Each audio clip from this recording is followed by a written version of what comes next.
Sir, ನಾನು ಪ್ರೇಮ ಅವರ ದೊಡ್ಡಪ್ಪ ಅವ್ರ ಮಗ. ನಾವು ಒಂದು ಸಭ್ಯತೆ ಕುಟುಂಬದಿಂದ ಬಂದಿರತಕ್ಕಂಥವ್ರು. ನಿನ್ನೆ ನಾವಲ್ಲಿ ಹೋಗಿದ್ದಂಥ ಸಂದರ್ಭದಲ್ಲಿ ಏನಾಯ್ತು ಅಂದರೆ, ನಾವೆಲ್ಲ ನಿಂತಿದ್ವಿ ಒಂದು ಕಡೆ.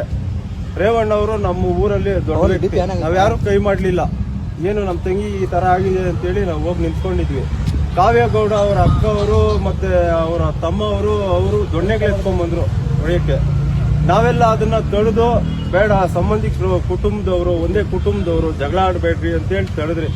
ಯಾರಿಗೂ ಚಾಕು ಚುಚ್ಚಿಲ್ಲ, ಯಾರು ಇದು ಮಾಡಲಿಲ್ಲ. ಸುಮ್ಮನೆ ಇಲ್ದಿದ್ದ ಅಪವಾದನ ಹೇಳ್ತಾ ಇದ್ದಾರೆ.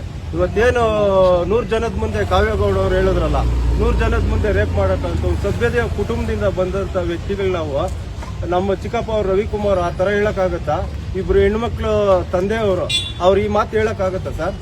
ಸುಮ್ಮನೆ ಇಲ್ದಿದ್ದ ಆಪಾದನೆಗಳು ಮಾಡಿ ಒಂದು ಕೆಟ್ಟ ಹೆಸರು ತರಬೇಕು ಅಂತ ಈ ತರ ಮಾಡ್ತಾ ಇದಾರೆ. ಇದು ತಪ್ಪಲ್ವಾ? ಇವರು ನಾನು ಅಲ್ಲೇ ಇದ್ದೆ ಸರ್, ನಾನು ಎಲ್ಲಿಗೆ ಹೋಗ್ಲಿ, ಅಲ್ಲೇ ಇದ್ದೆ. ನಾನು ಕಣ್ಣಾರೆ ನಾನು ನೋಡಿರ್ತಕ್ಕಂಥವ್ರು.